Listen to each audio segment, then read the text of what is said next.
শহীদ SA. Memorial polytechnic institute এর পক্ষ থেকে সবাইকে জানাই স্বাগতম ও শুভেচ্ছা। আসসালামু আলাইকুম, আমি মোহাম্মদ আব্দুর রউফ আছি আপনাদের সাথে ম্যাথমেটিক্স ক্লাস 1-এ। আজকে আমরা ম্যাথমেটিক্স 1 নিয়ে আলোচনা করব এবং গত ক্লাস এর আগে আমার পূর্বে সম্মানিত ইলিয়াস স্যার ক্লাস নিয়েছিলেন। স্যার আপনাদেরকে সেট, সূচক, করণী, লগারিদম পড়িয়েছিলেন, রাইট? হ্যাঁ, তারপর জটিল মূল কিছুটা শুরু করেছিলেন, এটা শেষ হয়নি। আমি ইনশাল্লাহ বাকি ক্লাসগুলো, বাকি যে টপিকস যেগুলো আছে এগুলো কন্ডাক্ট করবো ইনশাল্লাহ। এবং জটিল মূলের আগে আমাদের যে চ্যাপ্টার ছিল সেটা ছিল সমান্তর ও গুণোত্তর প্রগমন, ওই চ্যাপ্টারটা বাকি ছিল। তো ফার্স্ট অফ অল আমি যেহেতু আপনাদের সিলেবাসে সিকোয়েন্সিয়ালি যাব, সেজন্য আগে আমি সমান্তর এবং গুণোত্তর প্রগমনটা আগে আমি করাবো। দেন সমান্তর গুণোত্তর প্রগমনের পরে আরেকটা চ্যাপ্টার আছে, সেটা হচ্ছে বহুপদী। জটিল মূলের পূর্বে আরেকটা চ্যাপ্টার আছে, সেটা হচ্ছে বহুপদী।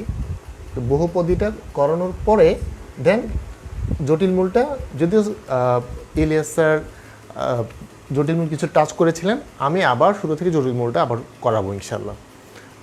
সো আশা করি আপনাদের স্যার তো অনেক ভালো করে বুঝান, আমি যতটুকু দেখেছি। আশা করি সেট, সূচক, করণী, লগারিদম, এই যে চারটা টপিক্সে আশা করি কারো সমস্যা থাকার কথা না। যদি কারো এরকম প্রবলেম থাকে, তাও হয়তো আপনারা হয়তো কমেন্ট বক্সে জানালে হয়তো আমি কোনো টপিক্স নিয়ে আলোচনা করে দিলাম, ইনশাল্লাহ সমস্যা হবে না। আর তারপর এখন আমাদের যে টপিক্সটা সিকুয়েন্সিয়ালি যদি আমরা যাই, তাহলে আজকে আমাদের টপিক্স হচ্ছে সমান্তর এবং গুণোত্তর প্রগমন। এই টপিকটা খুবই একটা ইজি একটা টপিক্স, আমরা ক্লাস 9-10-এও এটা পড়ে রেখেছি। ওকে, আমাদের 9-10-এর মধ্যে খুব চ্যাপ্টার 10 যেটা ছিল, ওইটা ছিল সমান্তর এবং গুণোত্তর প্রগমন। ওই যে সমান্তর ধারা, গুণোত্তর ধারার সমষ্টি, যোগফল, হ্যাঁ, ওই জিনিসগুলো খুবই ইজি আমি দেখাবো। এই জন্য আমি আগে আপনাদেরকে এগুলো সূত্র ফর্মুলাগুলো দেখাবো, দেন তারপর আমি আপনাদের অঙ্কে নিয়ে যাব। ওকে, আসি তাহলে। এখন প্রত্যেকটা আপনারা নিশ্চয়ই জানেন যে যখন আমরা ম্যাথ ক্লাস শুরু করি, ম্যাথ ক্লাস শুরু করার আগে আমাদেরকে অবশ্যই ওই চ্যাপ্টারের ম্যাথমেটিক্সগুলো সম্বন্ধে খুব ভালো ধারণা থাকতে হবে। ম্যাথমেটিক্সগুলো ধারণা থাকার জন্য আমাকে আগে ফর্মুলাগুলো জানতে হবে। ফর্মুলাগুলো যদি আমি বুঝে যাই, তাহলে আমার জন্য ম্যাথগুলো করা খুব ইজিয়ার হবে। সো এখন আমরা দেখব আমাদের এই চ্যাপ্টারের যে ফর্মুলা যেগুলো আছে, ফর্মুলাগুলো আমরা এখন দেখব ইনশাল্লাহ। আর আপনাদের যদি কোনো কোয়েরি থাকে, আমি যখন ম্যাথ করাই অবশ্যই আপনারা আমাকে কমেন্ট বক্সে জানাবেন। আমি একটা জিনিস বোঝানোর পরে আপনাদেরকে একটু রেসপন্স টাইম দেবো, 1 মিনিট হয়তো রেসপন্স টাইম দেবো। এই সময়ের মধ্যে যদি আপনাদের কোনো প্রবলেম থেকে থাকে, তাহলে আপনারা কমেন্ট বক্সে জানাবেন, আমি বুঝাবো। এবং আমি অবশ্যই চেষ্টা করব প্রত্যেকটা লাইন বা লাইন, যেহেতু অনলাইন ক্লাস হচ্ছে, আপনারা আমার সামনে নেই, প্রত্যেকটা লাইন বা লাইন আমি ভালো করে স্লোলি বুঝিয়ে সামনে যাওয়ার জন্য। তারপরেও যদি কারো প্রবলেম থাকে আমাকে জানাবেন। এবং আপনাদের কাছে রিকোয়েস্ট থাকবে, আপনারা ক্লাসগুলো খুব সিরিয়াসলি করবেন এবং মনোযোগ সহকারে করবেন। যেহেতু ফেসবুক লাইভে ক্লাস হচ্ছে, এরকম যেন না হয় যে পরে তো আমরা ভিডিও দেখতে পারবো, যে এখন দেখলাম না, পরে আবার দেখবো, তাহলে দেখা যাবে যে সরাসরি ইন্টারাকশনটা করা পসিবল হবে না।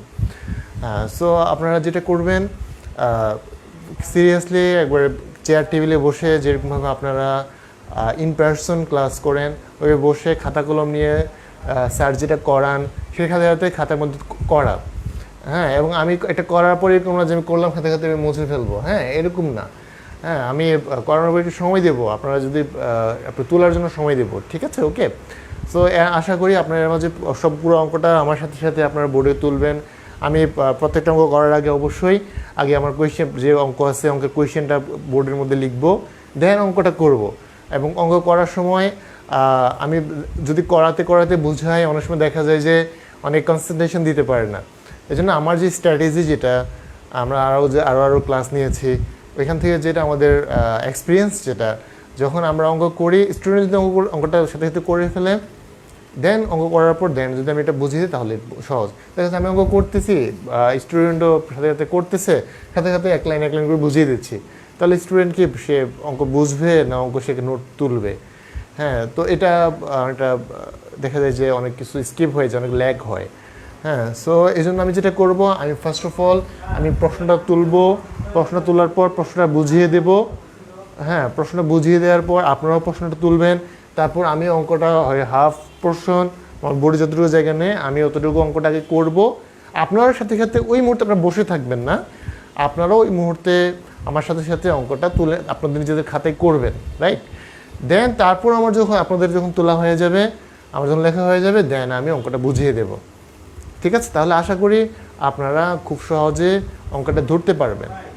অঙ্ক আমরা সময় বুঝি না, এই প্রবলেমের কারণে আমরা বুঝতে পারি না যে এক লাইন আমি করতেছি আপনারা তুলতেছেন, আর আমি সাথে সাথে বুঝাচ্ছি আপনারা তুলতেছেন বা বুঝতেছেন, দুইটা কাজ প্যারালালি করতেছেন। দুইটা কাজ প্যারালালি করার কারণে দেখা যাচ্ছে আপনারা অনেক সময় অনেক কিছু স্কিপ করে যান, অনেক কিছু আপনারা বুঝতে পারেন। আপনি লিখতেছেন আবার সাথে সাথে স্যার বুঝাচ্ছে, দেখা যায় দুইটা একসাথে পসিবল হয় না অনেক সময়। সো এই জিনিসটা আপনারা একটু মেনটেন করবেন কাইন্ডলি, রাইট? ওকে, তাহলে আমি আমার সমান্তর এবং গুণোত্তর প্রগমন আমি চলে যাচ্ছি।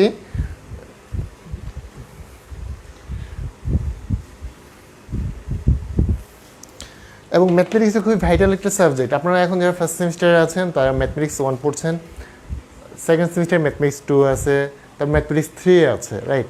তো ম্যাথমেটিক্স 1টা যদি আপনারা ভালো করে বুঝে যান তাহলে হচ্ছে আপনাদের জন্য এটা খুবই হেল্পফুল হবে। হ্যাঁ, পরবর্তী ম্যাথগুলো ভালো করার জন্য পসিবল হবে। ইভেন আপনারা যখন আবার ফিউচার লাইফে বিএসসি ইঞ্জিনিয়ারিং করবেন তখন এই যে সেম জিনিসগুলোয় আপনাদের প্রয়োজন হবে, সেম জিনিসগুলোই আপনাদেরকে করাবে। হ্যাঁ, ওইটা হয়তো ইংলিশ ভার্সন থাকবে।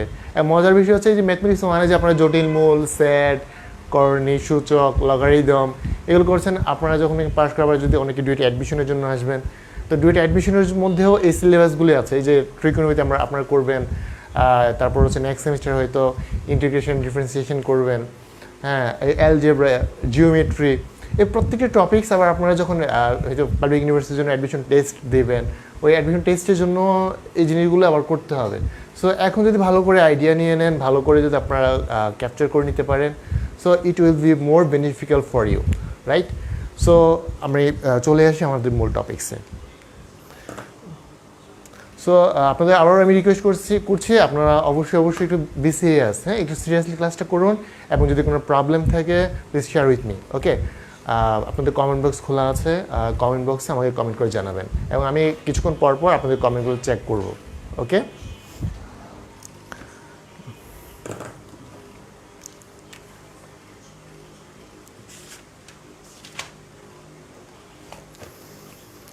ফার্স্ট অফ অল আমরা আসি হচ্ছে যদি সমান্তর এবং গুণোত্তর প্রগমন বুঝতে যাই, আমাদের কিছু ছোট ছোট টার্মস আমাদের বুঝতে হবে, লাইক সিকোয়েন্স কী জিনিস, ধারা কী জিনিস, সিরিজ কী জিনিস।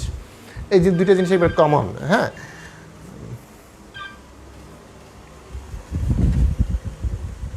সিকোয়েন্স, ওকে? সিকোয়েন্সের বাংলা হচ্ছে অনুক্রম। আপনারা একটু সাথে সাথে নোট নেন, হ্যাঁ? সিকোয়েন্স বাংলা হচ্ছে অনুক্রম। একটা নির্দিষ্ট নিয়ম অনুযায়ী যদি আমি বললাম যে 1 এর পর হচ্ছে 2, 2 এর পর হচ্ছে 3, 3 এর পর হচ্ছে 4, 4 এর পর 5, এটা একটি ন্যাচারাল নাম্বারের একটা ধারা, সিকোয়েন্স, রাইট? 1 এর পর 2 আসতেছে, 2 এর পর 3 আসতেছে, এভাবে আসতে থাকবে। এটা একটা sequence.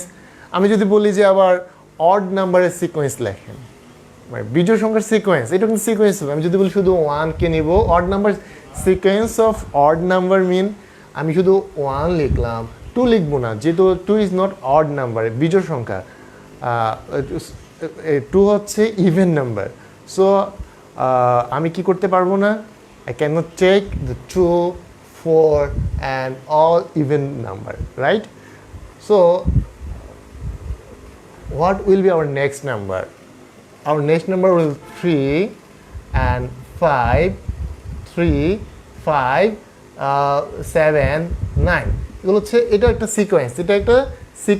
Car sequence? Sequence of odd number, মানে হচ্ছে বিজোড় সংখ্যার সিকোয়েন্স। তার নির্দিষ্ট নিয়ম অনুযায়ী হচ্ছে, তার মানে যদি সিকোয়েন্সের জন্য যে শর্তটাই হচ্ছে নির্দিষ্ট একটা নিয়ম মাফিক হতে হবে। তার মানে আমার সিকোয়েন্সের জন্য আমি আমার কিওয়ার্ড কি? নির্দিষ্ট নিয়ম মেনটেন করবে, নিয়ম অনুযায়ী, ওকে? নির্দিষ্ট নিয়ম অনুযায়ী হবে। এবার আমি যদি বলি যে এবার একটা sequence, please write a sequence that maintains the even number. So so আমি কি করতে পারবো না, তাহলে 1 নিতে পারবো না, 3 নিতে পারবো না, because of they are the odd number. So I have to take only even number. আমাকে শুধুমাত্র ইভেন মানে জোড় সংখ্যার সিকোয়েন্সগুলো নিতে হবে। So 2 4 6 8 dot dot dot. So এটা একটা সিকোয়েন্স, রাইট? হ্যাঁ, এটা একটা সিকোয়েন্স। তার মানে আমরা সিকোয়েন্স আমরা ডিফাইন করতে, আপনারা ডিফাইন এটা এভাবে করা যায় একটা নির্দিষ্ট নিয়ম অনুযায়ী কি হচ্ছে একটা ক্রমবর্ধমান একটা ধারা আমরা লিখতেছি। ওকে, সো এবার দেখেন আমি যদি বলি যে একটা সিরিজ একটা নির্দিষ্ট নিয়ম অনুযায়ী গঠিত হচ্ছে, সিরিজের ক্ষেত্রে জিনিসটা হচ্ছে আমি দেখেন সিরিজ, সিরিজের বাংলা হচ্ছে ধারা। আর সিরিজের ক্ষেত্রে যে জিনিসটা হয় সেটা হচ্ছে সিরিজের ক্ষেত্রে আপনাকে যোগ চিহ্ন দিয়ে সংযুক্ত করবে। ঠিক আছে, একটা নির্দিষ্ট পদগুলোর পরপর কি হচ্ছে যোগ চিহ্ন হচ্ছে। যেমন আমি যদি বলি এটা কিসের, এই যে 1 2 3 4 5 ডট ডট ডট। তার মানে এটা একটা সিরিজ। কিসের সিরিজ? একটা ন্যাচারাল নাম্বারের সিরিজ, 1 + 2 + 3 নর্মাল। এখন যদি বলি যে write a sequence, that mean write a series of odd number, মানে হচ্ছে বিজোড় সংখ্যার একটা সিরিজ তৈরি করতে বললে তাহলে কি হবে? আপনি যখন সিরিজ বলেন তখন কি চলে আসবে? সিরিজের ক্ষেত্রে কি হচ্ছে, এই যে যোগ চিহ্ন চলে আসতেছে। যোগ চিহ্ন দ্বারা কি করবে? সবগুলোকে ইনক্লুড করবে। ওকে, তাহলে দেখেন এখানে কি হচ্ছে 1 + 3 + 5 + 7 + 9। সো এটা একটা সিরিজ। এটা কার series? Series of odd number, series of odd number. মানে হচ্ছে যদি আমি বাংলা লিখতে চাই যে বিজোড় সংখ্যার ধারা, বিজোড়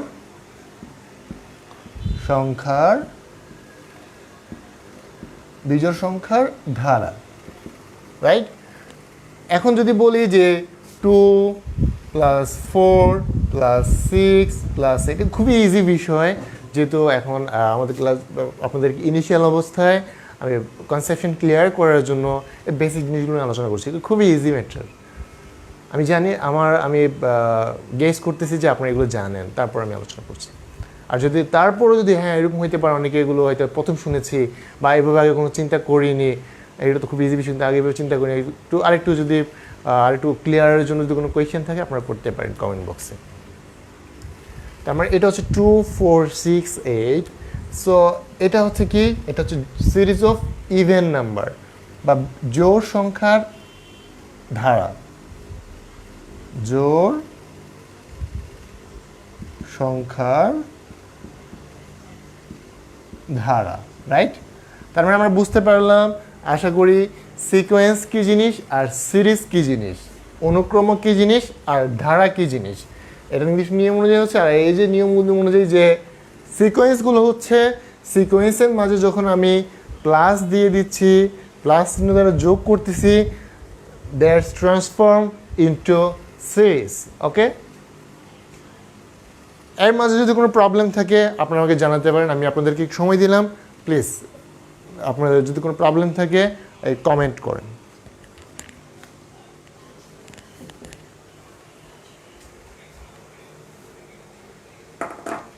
ওকে, হুসাইন মোহাম্মদ আসসালামু আলাইকুম বলেছেন। ওয়ালাইকুম আসসালাম। Nice. Mazharul Islam, computer department. Okay, thank you. Shahadul, civil department. Sir English যে বলতেছেন এগুলো কি আসবে? আচ্ছা, ইংলিশ যে বলতেছি এগুলো আসবে কি? আপনাদের তো বাংলা ভার্সনই আসবে। আমি হাতে বাংলাও বলে দিচ্ছি। হ্যাঁ, অনেক সময় দেখা যায় অনুক্রম, ধারা, এই জিনিসগুলো বাংলা আমাদের বুঝতে কষ্ট হয়। হ্যাঁ, তো দেখা যাচ্ছে সিকোয়েন্স, সিরিজ এগুলোই আমরা বেশি বুঝতে পারি। সো আপনাদের বোঝার জন্য সিকোয়েন্স, সিরিজ। আর এখন আপনি যদি আপনার পরীক্ষার মধ্যে আপনি পরীক্ষায় যখন লিখেন, পরীক্ষায় লেখার সময় যদি ইংলিশগুলো কিওয়ার্ডগুলো ব্যবহার করেন তাহলে টিচাররা বেশি এটা অ্যাপ্রিসিয়েট করে। ঠিক আছে, ইভেন আমি যখন ডিপ্লোমা স্টুডেন্ট ছিলাম আমি বেশিরভাগ চেষ্টা করতাম ইংলিশ টার্মগুলো ইংলিশে লিখতে, এবং আমার দেখা যেত আমার রেজাল্ট অনেক ভালো হতো। ঠিক আছে, তো আপনারা ইংলিশ টার্মগুলো যদি ইংলিশে লিখতে পারেন, সো দেখা যাবে যে আপনি ভালো মার্কস ক্যারি করবেন। কারণ স্যাররা আসলে অনুক্রম, ধারা চাইতে সিকোয়েন্স, সিরিজ এগুলো বেশি ফেভার করে, রাইট? হ্যাঁ, আপনার যদিও হয়তো আপনার বাংলা ভার্সন, কিন্তু ইংলিশ কিওয়ার্ডগুলো ইংলিশে লিখলেই ভালো। পরীক্ষায় তো আপনার বলবে অনুক্রম কাকে বলে বা ধারা কাকে বলে, বা বলতে পারে সিকোয়েন্স সিরিজ বলতে পারে, কোনো সমস্যা না। হ্যাঁ, তো আমি যেগুলো আপনার বাংলায় যদি বাংলায় যেগুলো অবশ্যই লিখতে হবে সেগুলো বাংলায় লিখবো, কিন্তু যেগুলো আপনার ইংলিশে লিখলে মোস্ট ফেভার, আমি যদি ইংলিশ লিখবো পাশাপাশি বাংলাটাও দিয়ে দেবো। যদি কারো ইংলিশ প্রবলেম হয় তাহলে তো আমি দেবোই, কোনো সমস্যা নেই, ঠিক আছে। হ্যাঁ, যারা যারা সালাম দিচ্ছেন সবার জন্য ওয়ালাইকুম আসসালাম। আর আশা করি যদি কোনো প্রবলেম রিলেটেড যদি কিছু থাকে, প্রত্যেকে সালাম দেওয়ার প্রয়োজন নেই, একজন সালাম দিলেই হয়ে যাবে সবার পক্ষ থেকে। আর বাকি আপনারা বেশিরভাগ হচ্ছে প্রবলেম রিলেটেড যে কমেন্টগুলো সেগুলো করলেই ভালো। তাহলে দেখা যাবে যে সবাই যদি সালাম দিতে থাকি, দেখা যাবে যারা প্রবলেম রিলেটেড যে জিনিসগুলো সেগুলো দেখা যাবে যে কমেন্ট থেকে উপরে উঠে যাবে, ঠিক আছে। সো সবার জন্য শুভেচ্ছা, যেহেতু আজকে আমাদের সাথে আপনাদের ফার্স্ট ক্লাস, সবাইকে শুভেচ্ছা জানাচ্ছি এবং সবার জন্য শুভকামনা। ওকে, তারপর যদি কোনো প্রবলেম, আশা করি এর মধ্যে কোনো প্রবলেম থাকার কথা না, এবং আমি আমার নেক্সট টপিকে চলে যাচ্ছি, রাইট। যদি প্রবলেম থাকে আমি জানাবেন, আমি একটু পর কমেন্টগুলো চেক করব।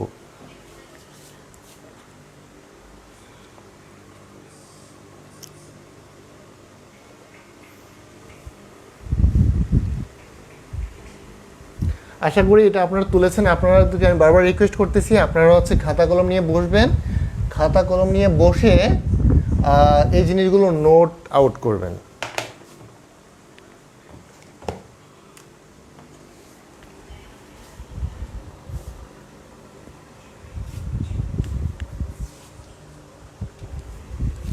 এবার হচ্ছে আমরা যে বললাম যে সমান্তর প্রগমন, আমরা যদি সমান্তর প্রগমন আর গুণোত্তর প্রগমন, রাইট। এখন সমান্তর প্রগমনটা কি জিনিস আর গুণোত্তর প্রগমনটা কি জিনিস এটা আমরা এখন একটু বুঝবো, ঠিক আছে।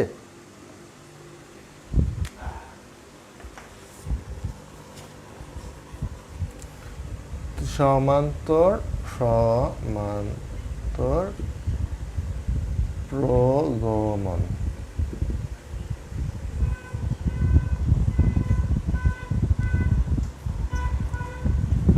যে প্রগমনে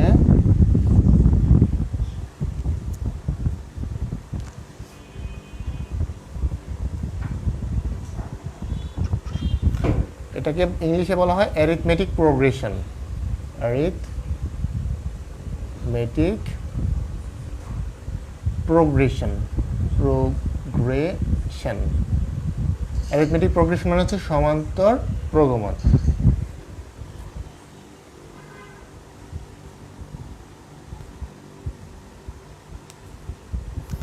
আর যদি বলেন যে ভাইয়া প্রগমন জিনিসটাই কি, স্যার যে প্রগমন জিনিসটাই কি, তাহলে আমি যদি প্রগমনের সংজ্ঞা বলতে চাই, যদি কোনো অনুক্রমে মানে সিকোয়েন্সে, আপনি একটু লিখে নেন না, হ্যাঁ আমি আবার বুঝিয়ে দেব।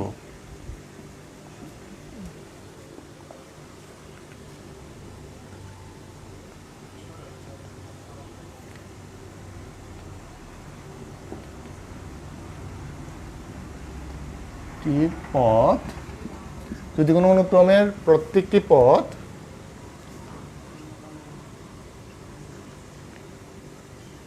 পরবর্তী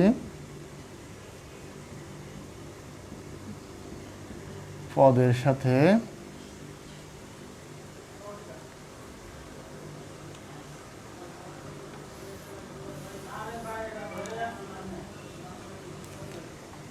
একই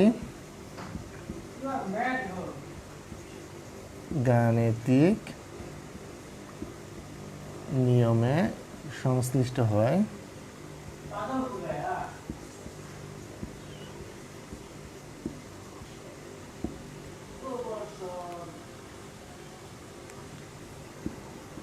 তবে সে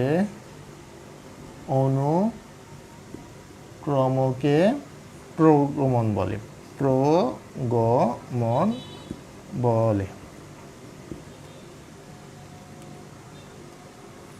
আর হচ্ছে প্রগমন তো আপনারা বুঝতে পেরেছেন। প্রগমন হচ্ছে দেয়ার টু টাইপস অফ প্রগমন, একটা হচ্ছে সমান্তর আর একটা হচ্ছে গুণোত্তর। সমান্তর, গুণোত্তর।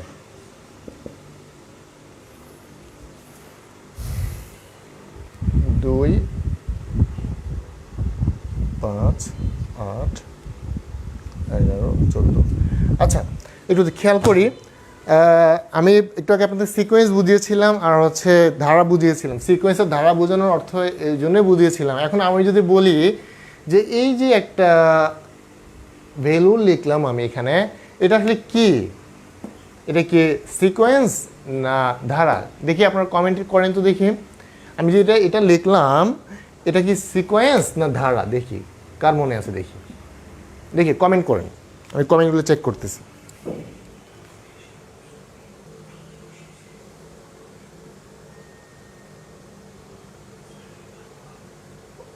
ও আচ্ছা, উপরের দিকে হয়তো ইয়াদ যাচ্ছে না। এই এটা হচ্ছে অ্যারিথমেটিক প্রোগ্রেশন। উপর শুধু একটা ইংলিশ লেখা আছে, আবু রায়হান ইসলাম রুবেল। এটা হচ্ছে অ্যারিথমেটিক প্রোগ্রেশন। এটা এত বেশি জরুরি না, তারপর আমি পাশে দিয়ে আবার ভালো করে লিখে দিচ্ছি। ওকে, এই যে সুন্দর করে আমি লিখে দিচ্ছি, আমি মুখে মুখে বলতেছি। হ্যাঁ, আপনি একটু খেয়াল করেন। এটা হচ্ছে সমান্তর ধারা হচ্ছে অ্যারিথমেটিক প্রোগ্রেশন। ওকে, রাইট। এইটা হলো অ্যারিথমেটিক প্রোগ্রেশন, মানে সমান্তর প্রগমন। হ্যাঁ, আর যে প্রোগ্রাম এটা আমি এখন লিখি নাই, আমি আপনাদেরকে জিজ্ঞেস করেছি যে 2 5 8 11 14 এটা কি? এটা আপনারা একটু কমেন্ট করেন দেখি। সমান্তর ধারা, আমি তো ধারা না সিকোয়েন্স জিজ্ঞেস করেছি। সমান্তর ধারা, আচ্ছা ঠিক আছে, নাইস, ধন্যবাদ এমডি আব্দুল সালাম আপনাকে। এটা হচ্ছে ধারা, আপনি উত্তর দিয়েছেন, ধন্যবাদ দিয়েছি। এটা তো একটা ধারা হয়নি, এটা হচ্ছে এটা সিকোয়েন্স হয়েছে, তাই না? এটা অনুক্রম হয়েছে, কারণ আমরা জানি ধারা। হ্যাঁ, ওইটা আপনাকে যেটা বলছেন এটা ঠিক আছে, সমান্তর ধারা। আমি যেটা বলছিলাম যে এটা সিকোয়েন্স না ধারা। যদি এটা আমি তো এখানে যোগ বিয়োগ কিছু দেই নাই, আপনি তো এটা বলতে পারেন না যে 5 - 2 8 - 3 = 3। হ্যাঁ, এটা তো পরের স্টেপে আসতেছি, এটা সমান্তর না গুণোত্তর, এটা সমান্তর গুণোত্তর পরের হিসাব, রাইট? কিন্তু এটা হচ্ছে একটা সিকোয়েন্স, নর্মালি একটা সিকোয়েন্স, যেহেতু এখানে আমরা যোগ বিয়োগ কিছু দেই নাই, এটা একটা সিকোয়েন্স বলা যায়, ঠিক আছে? সো এটা এখন আমার কথা হলো, এখানে আমি এটা এই জন্য লিখেছি যে, এই জন্য আমি এটা লিখেছি, এখানে বলেছি যে যদি কোনো অনুক্রমের মানে একটা সিকোয়েন্সের প্রত্যেকটা পদ পরবর্তী পদের সাথে একই গাণিতিক নিয়মে সংশ্লিষ্ট হয়। আব্দুল সালাম যেটা বলছে আর কি, দেখেন আমরা যদি 5 থেকে যদি 2কে বাদ দেই, তাহলে কি হচ্ছে 5 - 2 = 3। আবার দেখেন এই 8 থেকে যদি 5কে বাদ দেই, 8 - 5 = 3। আবার যদি 11 থেকে যদি 8কে বাদ দিই, তাহলে হচ্ছে 11 - 8 = 3। তার মানে দেখেন, মানে সবগুলোর ক্ষেত্রে কি হচ্ছে, একটা নির্দিষ্ট নিয়মকে মেনে, পরবর্তী একটা গাণিতিক নিয়ম মেনে সে কি হচ্ছে, সংশ্লিষ্ট হচ্ছে। মানে প্রথম যে প্রত্যেকটা পদ, পরবর্তী যে পদটা আছে, এই যে এইটা একটা 2 একটা পদ, তার যে পরবর্তী পদ আছে 5, এই 5-এর সাথে কি হচ্ছে, সে একটা নির্দিষ্ট নিয়ম মেনে হচ্ছে। নিয়মটা কি? আমি 3 ডিস্টেন্স, এখানে পার্থক্য কত 3, 5-এর সাথে 8-এর পার্থক্য কত, 5-এর সাথে 8-এর পার্থক্য হচ্ছে 3। তারপর 8-এর সাথে 11-এর পার্থক্য কত, 8-এর সাথে 11-এর পার্থক্য হচ্ছে 3, 11-এর সাথে 14 পার্থক্য হচ্ছে 3। তার মানে সেটা নির্দিষ্ট নিয়ম মেনে সে কি হচ্ছে, সে এই সিকোয়েন্সটা তৈরি করতেছে গাণিতিক নিয়মে। তার মানে যদি কোনো অনুক্রমের প্রত্যেকটা পদ পরবর্তী পদের সাথে একই গাণিতিক নিয়মে সংশ্লিষ্ট হয়, তাকে বলা হয়, তাকে কি বলছে, প্রগমন বলতেছে। এটা সমান্তর না গুণোত্তর, এটা হচ্ছে পরে আসবে। আমরা এখনো সমান্তর আর গুণোত্তরে যাই নাই। আমি জাস্ট বলছি হোয়াট ইজ দ্য প্রগমন। প্রগমন জিনিসটা কি? প্রোগ্রেশন। এটা হচ্ছে জাস্ট প্রোগ্রেশন। এই জন্য আমরা এই প্রোগ্রেশনটা বললাম। এখানে দেখেন, যদি বিষয়টা এরকম হতো 2-এর পরে 5 আছে, 5-এর পরে আবার 10 আছে, তাহলে এটা কখনো প্রোগ্রামন হতো না। কারণ কি? কারণ হচ্ছে দেখেন, এই যে 2 থেকে এটার সাথে যে এটা পার্থক্য হতো 3, আর এটার সাথে এটা পার্থক্য হচ্ছে 5। তার মানে একটা নির্দিষ্ট বা একই গাণিতিক নিয়মে এটা সংশ্লিষ্ট হয়নি। So you can not say it as a progression. Okay, nice. তাহলে আমরা বুঝতে পারলাম আশা করি যে প্রোগ্রামন কি জিনিস। প্রোগ্রামনের মধ্যে একটা হচ্ছে সমান্তর প্রোগ্রামন, একটা হচ্ছে গুণোত্তর প্রোগ্রামন। এখন আমরা দেখতেছি সমান্তর প্রোগ্রামন জিনিসটা কি। সমান্তর প্রোগ্রামন কি হবে?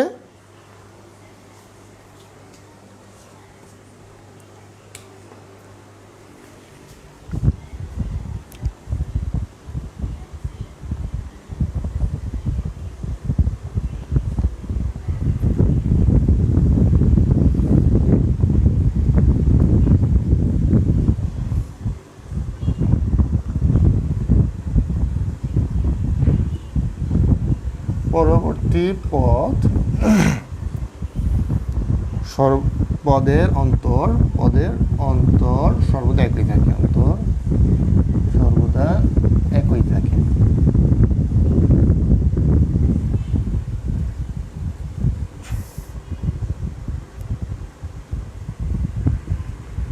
সমান্তর প্রগমন বলে, সমান্তর প্রগমন বলে। এটা সমান্তর প্রগমন। আর গুণোত্তর প্রগমন কি জিনিস? সেম, 2, 5, 8, 11, 14। এটার অন্তর্গত সবগুলোর অন্তর হচ্ছে 3। আবার যদি বলি 2, 4, 2 যোগ 4 যোগ 6 যোগ 8, এটার 2।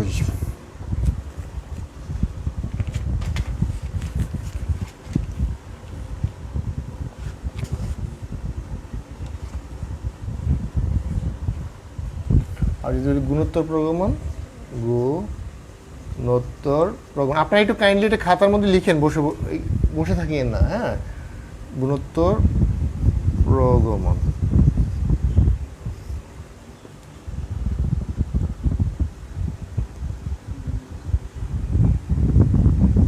যে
একই থাকে।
আচ্ছা, একটু খেয়াল করি, এবার একটু খেয়াল করলে আপনারা আশা করি বুঝতে পারবেন।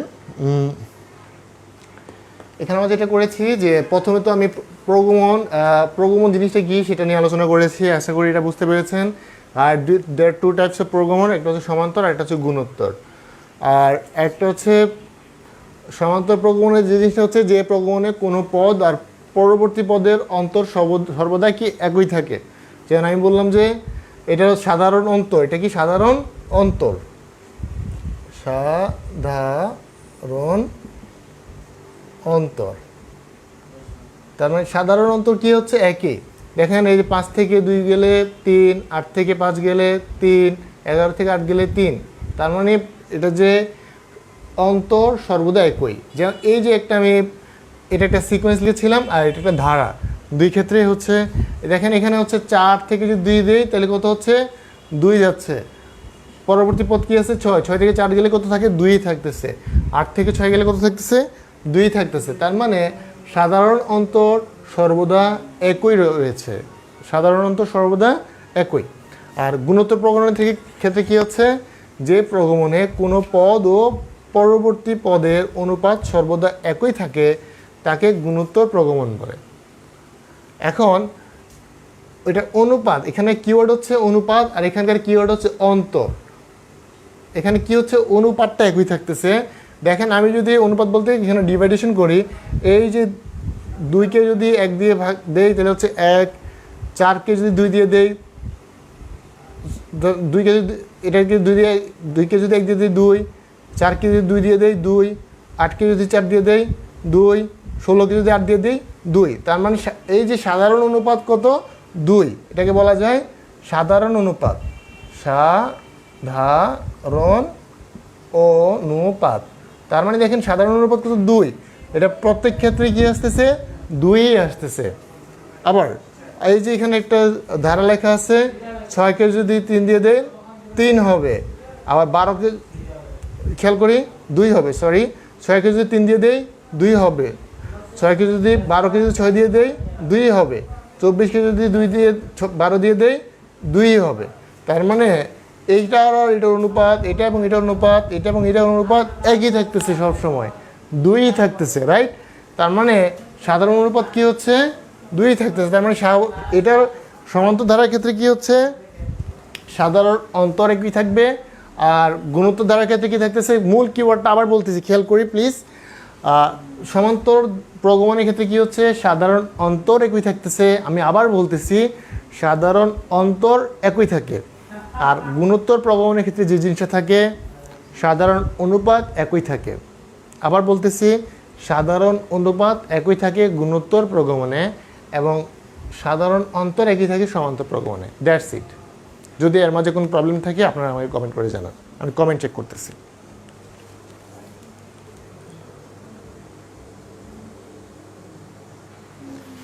মোহাম্মদ আব্দুল সালাম বলেছে বুঝেছি স্যার, ওকে ধন্যবাদ আব্দুল সালাম।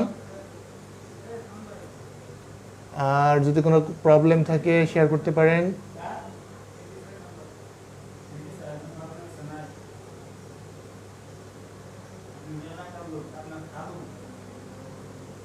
বুঝতে পেরেছি স্যার মাজারুল ইসলাম, আপনাকে ধন্যবাদ। বুঝতে পেরেছি রবিন হাসান, রবিন ধন্যবাদ। থ্যাংক ইউ রিপন সরকার, রায়হান ইসলাম, রুবেল, আপনাকে ধন্যবাদ। যদি কোনো প্রবলেম থাকে জানাতে পারেন, বুঝতে পারলেও জানান, তাহলে আমি বুঝতে পারবো যে আপনার ক্লাসের ফিডব্যাকটা বুঝতে পারবো। হ্যাঁ হ্যাঁ, হোসেন মাহমুদ, বুঝতে পেরেছি, ধন্যবাদ আপনাকেও। Zahidul Islam, thank you. Zahidul Hasan Hriday, okay well.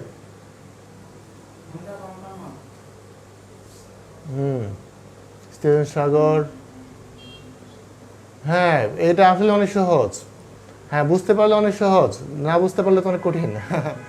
Abdul Salam তো অনেক ট্যালেন্ট মনে হচ্ছে। ওকে থ্যাংক ইউ।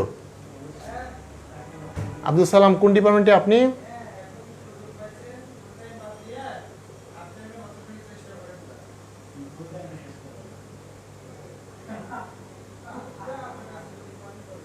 আব্দুল সালাম কোন ডিপার্টমেন্ট, কমেন্ট করে জানান।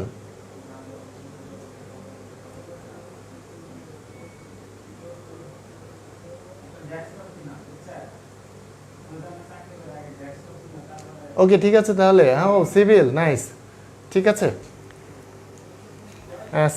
সিভিল স্টুডেন্টদের কি ম্যাথে ভালো হতে হবে? হ্যাঁ অনেক ক্যালকুলেশন, আপনাদের প্রচুর ক্যালকুলেশন করতে হবে, এই জন্য ম্যাথে ভালো হতে হবে। আশা করি আপনি ভালো করবেন ইনশাল্লাহ, দোয়া করি আপনি যেন ভালো করেন। ঠিক আছে তাহলে আমরা নেক্সট, ওকে বুঝতে পেরেছি সিভিল ডিপার্টমেন্ট। ওকে তাহলে আমরা নেক্সট টপিকে চলে যাই। আমরা আজকে কিছু ফর্মুলা দেখব। ফর্মুলা আশা করি আপনারা এগুলো একটু ভালো করে আয়ত্ত করে রাখবেন, এবং আমি তো এই বেসিক জিনিসগুলো অনেক ভালো করে আপনাদেরকে বোঝানোর চেষ্টা করেছি, অনেক ডিটেলসলি। আশা করি আপনারা ফর্মুলাগুলো ভালো করে দেখলে আমরা নেক্সট ক্লাস থেকে অঙ্ক শুরু করতে পারবো। ঠিক আছে, বেসটা মজবুত হলে যে আব্দুল সালাম সিভিল ডিপার্টমেন্টের, তাহলে তো বুঝে হলো যে বেস কী জিনিস। হ্যাঁ, বলে যে প্রত্যেকটা জন্য বেস ইম্পর্টেন্ট। হ্যাঁ, আমাদের বাড়ি তৈরি করার জন্য যেরকম বেস ইম্পর্টেন্ট, ম্যাথের জন্য বেসটা ইম্পর্টেন্ট। বেসটা ভালো থাকলে আপনি যে কোনো ম্যাথ ইজিলি করে ফেলতে পারবেন। প্রগমন। ওকে, তাহলে আমরা আজকে এখন দেখব ফর্মুলা দেখব।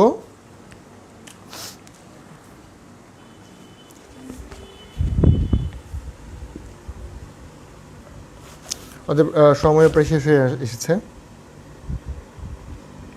আমরা সমান্তর প্রগমন বুঝতে পেরেছি। ঠিক আছে, আমরা মনে করি সমান্তর প্রগমনের প্রথম পদ, 1 নম্বর ফর্মুলা হচ্ছে মনে করি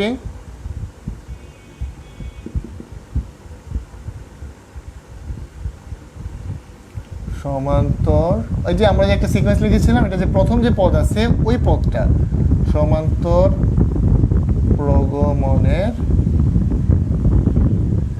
প্রথম পদ। প্রথম পদকে আমরা মনে করলাম এ, এবং আমরা যে লিখেছিলাম না যে 2 যোগ 4 যোগ 6 যোগ 8, তার মানে এটার প্রথম পদটাকে হচ্ছে এ ধরতেছে, এবং এটা সাধারণ অনুপাত। এই যে প্রত্যেকটার সাথে সাধারণ অন্তর কি ছিল, সাধারণ অন্তর 2 করেছিল, সাধারণ অন্তর কি ছিল 2 ছিল, সাধারণ অন্তর কি ছিল 2। এই সাধারণ অন্তরটাকে ডিফাইন করা হচ্ছে ডি দিয়ে, সাধারণ অন্তর। সাধারণ অন্তর হচ্ছে ডি।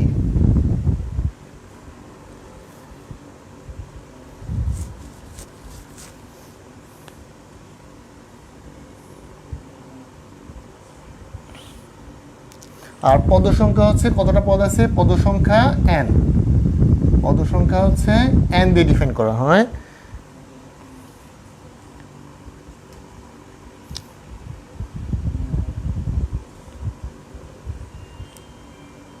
এবং শেষ পদ হচ্ছে, শেষ পদকে l দিয়ে প্রকাশ করা হয়।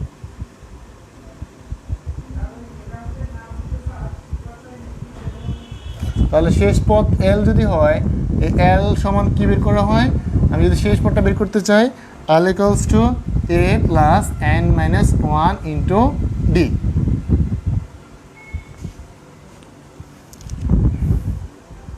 আর যদি পদের সংখ্যা তাহলে n সমান কি হবে, n সমান হচ্ছে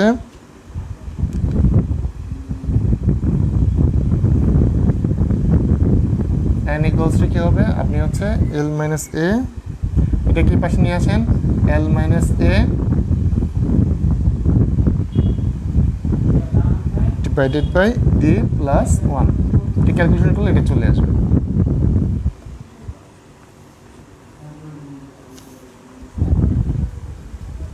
আর হচ্ছে 2 নম্বর, যেটা আপনারা এটা তুলে নেন, আমি আরও একটু ভালো করে বুঝিয়ে দেবো। হ্যাঁ, আগে তুলে নেন, কারণ তুলতে আপনারা খাতা নোট করতেছেন আর আমি বুঝাচ্ছি, এবার আপনারা ভালো করে ধরতে পারবেন না। হ্যাঁ, আর তুলে নেন, আমি আবার বুঝিয়ে দিচ্ছি।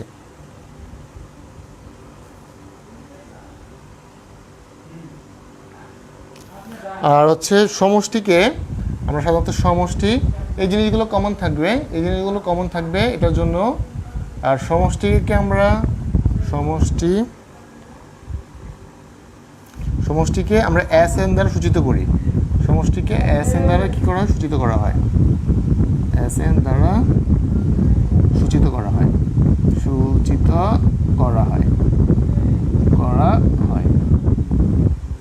তাহলে সমষ্টি সমান হচ্ছে n/2 2a plus n minus 1 into D.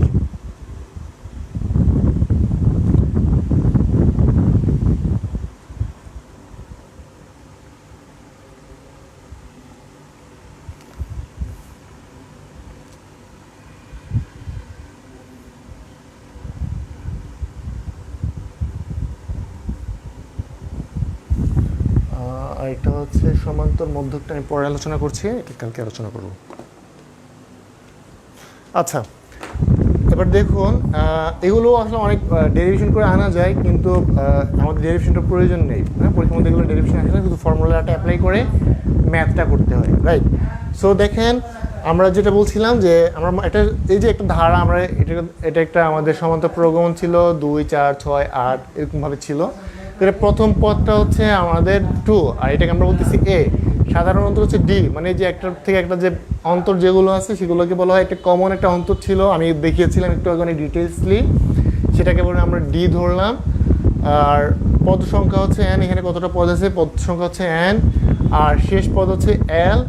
আর এল সমান আমাদের যে মূল ফর্মুলাটা হচ্ছে এটা, আপনাদেরকে you have to memorize that.